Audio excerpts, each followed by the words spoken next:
All right, welcome back. Thank you for your continued coverage of the NCAA tournament. We're joined now by the student athletes from New Mexico, the number 10 seed in the South region. For the media in the room, please raise your hand for a microphone to be brought your way and introduce yourself and your affiliation. And please speak clearly into the mic so ASAP Sports can effectively transcribe answers from our student athletes.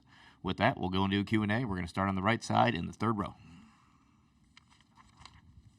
Jeff Grammer, Albuquerque Journal. I'm going to start with Nelly and Donnie. You guys were just here last year. Nelly, you've been to a couple other ones of these with Iona. Just the basic stuff. What's different about this time? What did you guys maybe take from last year that you learned from? The biggest thing we took from last year was we're not here just to be here. Like, we know we're a good team. Last year we were more excited just to be here, and we got blown out in the first round. So that's not what we want this year for sure. I feel like this year we just got, one thing we learned from last year was the physicality of the game, so we just got to be ready for that this year. And then CJ, your first time. Can you just talk about kind of what it's been like so far? Yeah, I'm just excited to be here for sure. Like Donnie was saying, I know last year they didn't do so well, but this year we were looking to make more of an impact for sure. Additional questions for the student athletes. Second row here on the right side.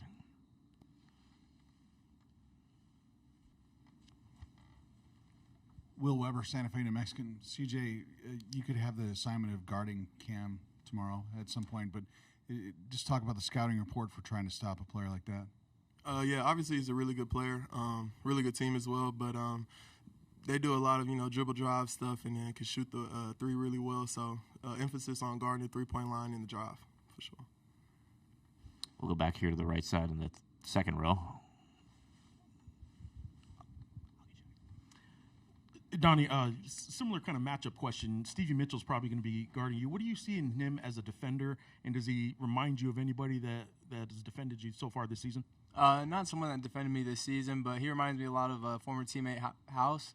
He's really a pest on the ball, just hustling around the court, so I've got a good image of it for the last 2 years playing with House in practice, so I'm excited for the matchup. A little bit further to your right, fellas. Lee Faria, NBC affiliate in Albuquerque. CJ, when you look at this matchup, when you talked about the defensive end, what do you have to do to impact the game both offensively and defensively to make sure that it comes out the way you want it? We just want to slow them down. I mean, they're a pretty fast-paced team, as we are too. Offensively, we would like to play fast like we've been doing all year, for sure. Keep up the pace in the game, for sure. Middle, third row. Travis Nelson, Willoughby News Herald. This can be for any of you guys. I mean, Donovan talked about just not wanting, more than wanting to be here this year. I mean, you guys get a chance to not only showcase New Mexico, but the Mountain West are going in prime time Friday night. I mean, like, what does it feel, this opportunity to really show what you guys are capable of and what you've been doing all year? Nelly, you want to start us out with that one? I feel like we just gotta like bring our games, like play physical and just like match up their energy and stuff, and we're gonna be good. And anything to add to that? Yeah, we just want to show them that the Mountain West can't compete at this level. A lot of teams think we struggle in the tournament. A lot of people think we struggle in the tournament. So we just want to go out there and compete and show that we can play at this level at any time. Any other questions? Second row here in the middle, and then we'll go back to the left side. Yeah, we can start there. Any one of you guys can answer this, but a lot of what's been made about this tournament is the time schedule for you guys isn't normal. Like, you, instead of going on a normal road trip, you have practice and alone time. A lot of it is squeezed and condensed into stuff like this. Like, how different is it? How hard is it to focus when you're in the NCAA tournament as opposed to a game in Laramie or Boise or any other typical road trip? We'll go down the line. CJ, you want to start us? I mean, I think that everything's the same. The approach is the same. Of course, we have, things like this that's combined and squeezed into the time. But, I mean, the focus is still the same. I'm sure everybody here, on the team has wanted to be in March Madness since they were little kids. So I feel like everybody's pretty much locked in. I feel like I'm sorry. I feel like they're all the same because we played in the tournament last year and we understand how everything goes. So yeah, we're ready for it. Nothing really changes in our approach. Like, I get it's a smaller time frame, but we still do the same amount of film, same amount of shoot around. So I don't think anything changes for us really. Back to the left side in the fourth row. Yeah, Luke Taylor, Full Court Network. Just two quick questions. First question is the coaching staff prepared any differently this year than last year? And then also, what is the song that best describes Coach Pitino? Let's go to Donovan to start that one out. They haven't. The biggest thing they changed is our mindset with it. Like last year, we were just excited to be here. Like I said, this year we want to win here. Like we don't want to just be here and say, "Oh, we made it." Like we want to go on a run here. We want to do the deep runs, and so I think that's the biggest thing they changed in their coaching is just the mindset. Anybody want to answer the song? The question about the song? We'll come back to that one. Let's go back to the right side here. Nelly, I know Coach said he wasn't really going to take the scouting report from St. John's, but St. John's did play them 3 times, and Zuby had a lot of success inside. I'm curious how much you have watched any of that St. John's film, and if you see anything that maybe exposes them inside that you might be able to find some success with. I feel like I just have to like be able to like duck in like whenever they pass the ball to me. I just gotta like finish every time and play hard, and because they're gonna be physical as fuck, like, so I gotta be ready for that. Back to the right side here. When you look at them, do they remind you of anybody that you've already played this season?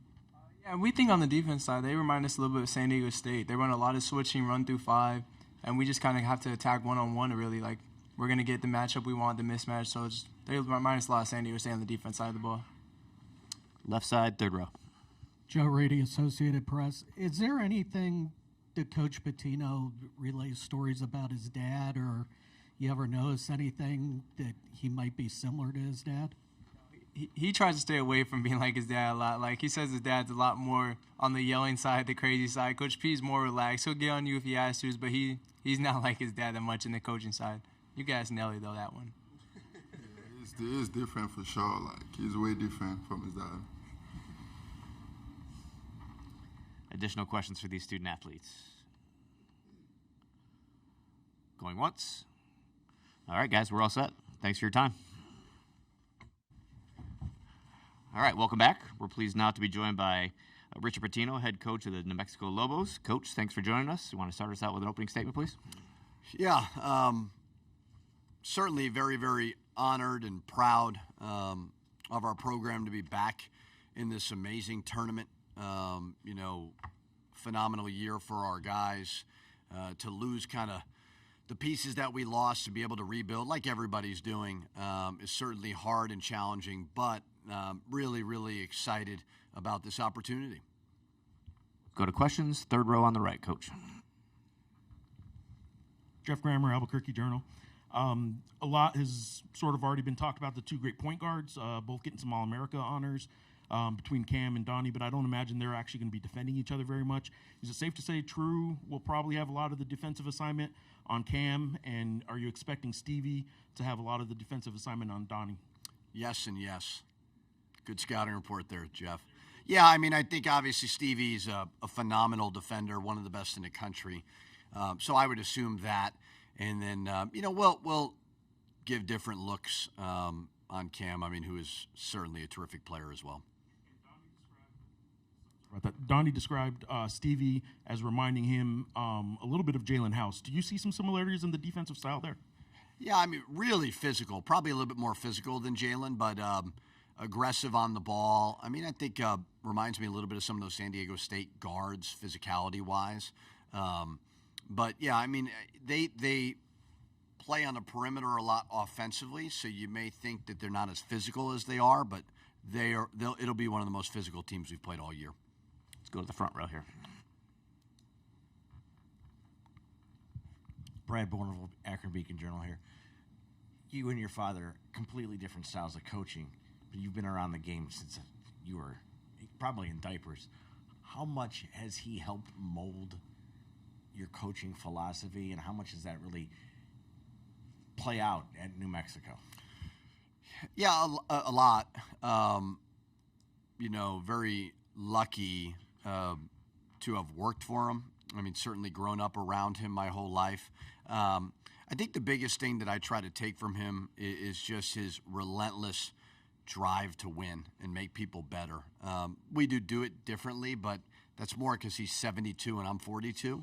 But stylistically, I mean, defensively, we really think the same things. I think, his just commitment to excellence is something that I marvel at and something that I certainly try to mimic as best I can. It's a little bit different than what we were just talking about. They're talking about expanding the tournament.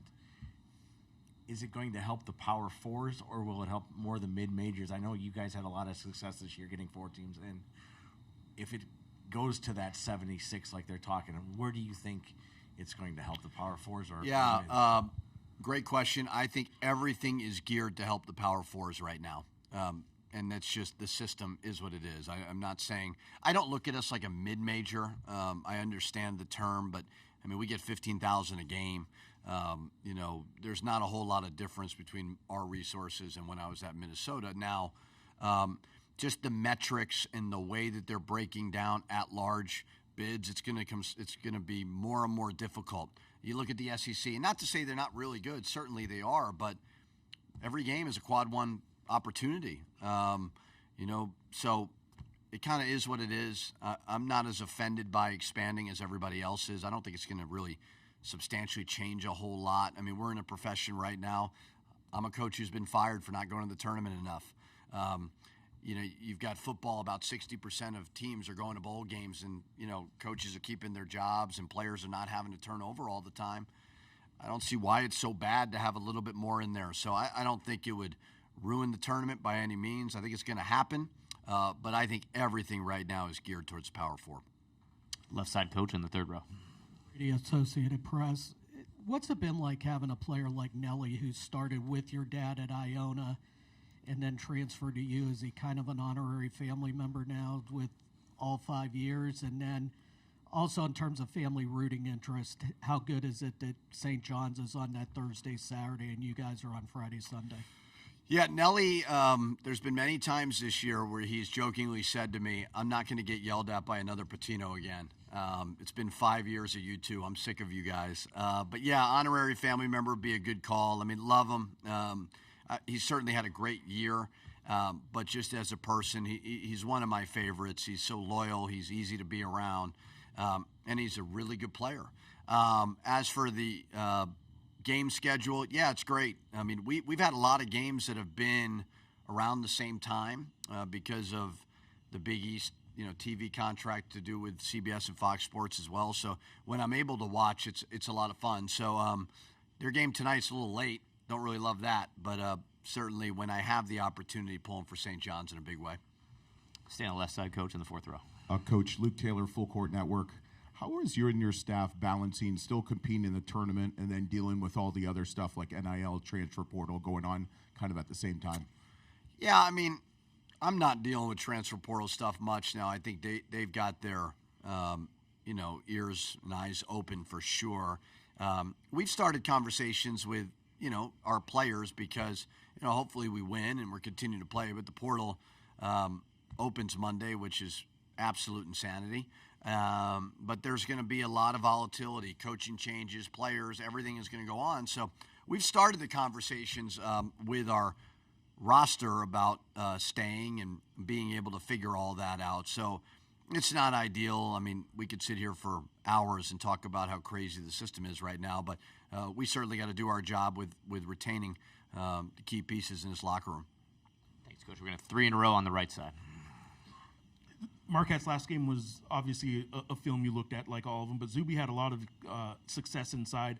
Is there something you see that you can either mimic or just that Nelly would do anyway, where you think you can have some success inside with Nelly? I mean, they switch a lot of stuff. Again, for us Mountain West people, there's some similarities to San Diego State in the way that they guard. So, if they do switch, Nelly's got to be willing and able, obviously, to dive into the post. Nelly and Zuby's a relentless rebounder, offensive rebounder especially. But Nelly and him are somewhat similar. So, I think when you're watching that last game in the Garden there, I think hopefully Nelly can see some advantages there. But they also do a great job of whether it's trapping or slapping down as well. Up to the second row here. Coach Will Weber, Santa Fe, New Mexican. You touched on this the other day. Nailed it, Will. Good job. You like that? Yeah. I was going to see if I could re-ask a Jeff question for you.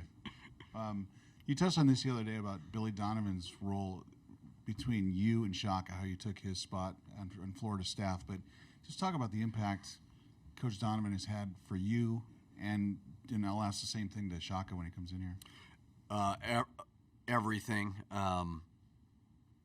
My dad's obviously had a huge impact in my life. So has my mom. Nobody ever asked about her. I understand why. But the decision that I made to take over when Shaka left was the best decision for me that I ever made. It got me out of my comfort zone. It got me to think differently, and not try to be my dad. I mean, he's a great coach to emulate, don't get me wrong, but it really taught me to be my own man. I was on a staff with certainly Coach Donovan's phenomenal, but Rob Lanier is a very successful head coach. Larry Shiat, very successful head coach. So it allowed me the opportunity to really grow and get away from home. I don't get Minnesota without Billy Donovan. I don't get New Mexico without Billy Donovan. So I will always be indebted to what Coach has done for me as a person. And, it just shows you the relationship that a coach and player can have, because Coach Donovan played for my dad, and he's fiercely loyal to him. And obviously Coach Donovan impacted my life greatly, so it's really cool to see. Back to the fourth row on the right. Colin Beasley, Pittsburgh Post-Gazette. Coach, how do you handle those conversations with your players about next season staying, all that sort of thing, when your own name has been floated in various openings nationally? Yeah, I tell them all the time that my whole goal to them every single year is for them to increase their value in this free agent world. Now, coaches are not free agents like they are. We have buyouts and things like that, but when you have a great year in today's world as a player, people are going to talk about you as transfers. People are going to reach out. Maybe they don't directly reach out to the kid. They have ways to reach out. Call their college or their high school coach, AAU coach. Hey, float something out there. It's no different than coaches. When you win, you're going to be written about. You're going to get phone calls. It doesn't mean you want to leave. It doesn't mean that my players want to leave, but there's going to be opportunities. And the biggest thing I always tell them is, just continue to increase your value. And when the time is right, we'll talk about why we feel like staying at New Mexico is the right thing for you. And it's the same thing with me. If a school calls, it doesn't mean I'm looking to leave. I truly appreciate my situation at New Mexico. We've won 52 games in the last 2 years. A lot of that has to do with the support that I've gotten, and I greatly appreciate it. Second row on the right side. Coach, your biggest fan is sitting right over there. I'm just curious who he picked in his pool, in his bracket. I don't know, Jack. We sent it to Jeff. Who'd you pick to win it all, Jack? St. John's. There you go. You see where his loyalty lies. New Mexico is not going to be happy with you. Devin Martin, KOB4 Sports out of New Mexico. Coach, Donnie just talked about the difference in the mentality that his team had last year when they were here. Have you noticed any differences from your point of view between last year's group and this year's group? Yeah, I think so. I've really tried to set that tone. High level of respect for Marquette. Not going to be easy, but we hadn't been in a long time last year. I don't think we took it for granted, because I think Clemson was a really good team and a bad matchup for us. But when you have the success that we've had, you want them to want to make noise in the tournament and not just be happy to be here, but also with a high, appreciation of the opponent that we're playing and how difficult it's going to be. Back to the second row here. Another Billy Donovan question. At the end of Shaka's comments on Sunday night on Selection Sunday, he said when he left, Billy Donovan said, you got to take the VCU job, all that kind of stuff, encouraged him and helped him get the job. But at the end, he said, don't worry, I'll find someone better than you, and replaced him with you. Did Billy have any words of encouragement for you like that when you left? Yeah. Yeah, there was no doubt that he was going to find some amazing replacements. We're all replaceable. Shaka did a phenomenal job. When I got there, everybody just raved about his work ethic. And, that was really good for me, too, was just being around some different people outside of my dad's tree and kind of expand that. But there was a lot of talk of just his relentlessness in recruiting. You know, he recruited Bradley Beal. He left. He didn't get to coach him, but Shaka was the one who did a lot of the groundwork with that. So, as I said before, that relationship, whether Shaka had worked for Norwood Teague, who was a great AD of mine at Minnesota, all those doors were opened because of Coach Donovan. Anything else for Coach Patino? Let's get further on the right. Coach, a player-specific question. Obviously, Donnie and Nelly both got a lot of attention nationally, being top in the Mountain West. But True Washington was also very important for you guys this year, and an honorable mention. Just talk about the impact that you see him having on this game against Marquette. Yeah, he's I think he might have scored double digits in the last game, but we were undefeated when, it was like 17, 18-0 or something like that. But when he scored, but I think he was starting to realize that and wanted to score too much. Like, let the game come to you. But yeah, defensively, when you lose a guy like Jalen House, who is just an on-the-ball menace, True's kind of taken up for that. But we need, and all of our guys know this, it can't just be Nelly and Donnie. It's got to be other guys stepping up. And True's had some great moments there. And the growth it's really fun to see, and I think he's a guy, if he comes back, like all of them, who knows, he could really make a big jump. Left side, third row, please. Joe Rady, Associated Press. Coach, when other schools come to you about openings and everything, how much more do you study things maybe based on the Minnesota experience, but also with NIL and everything? How much do you have to dig and investigate, maybe comparing to where you're at right now? You used to have a true understanding of every league and where the jobs would rank. That's all going to change substantially. It's all about investment now. I know April 7th, everybody thinks that there'll be some more rules and it might level off a little bit. I don't know. But it's not as much about practice facilities anymore. It's not about everybody's chartering. Everybody has all those things. Do I think that NIL and rev share is everything? No, I don't. But if you do not have it, you have no chance. It's been great at New Mexico to, work together with them to continue to get them to understand kind of the return on the investment. These players, they're the reason why we sell out the pit. They're a reason why you're getting almost 10,000 in Thomas and Mack for the Mountain West tournament. I think the balance of power has greatly shifted. And those conversations any coach has with any AD or whatever, that's going to be the first thing is, what's the investment looking like? And what will it be down the road? Because this landscape is crazy. Coaches are still getting fired for not winning enough games. So as a coach, you got to be at a place you can win, and certainly New Mexico is that.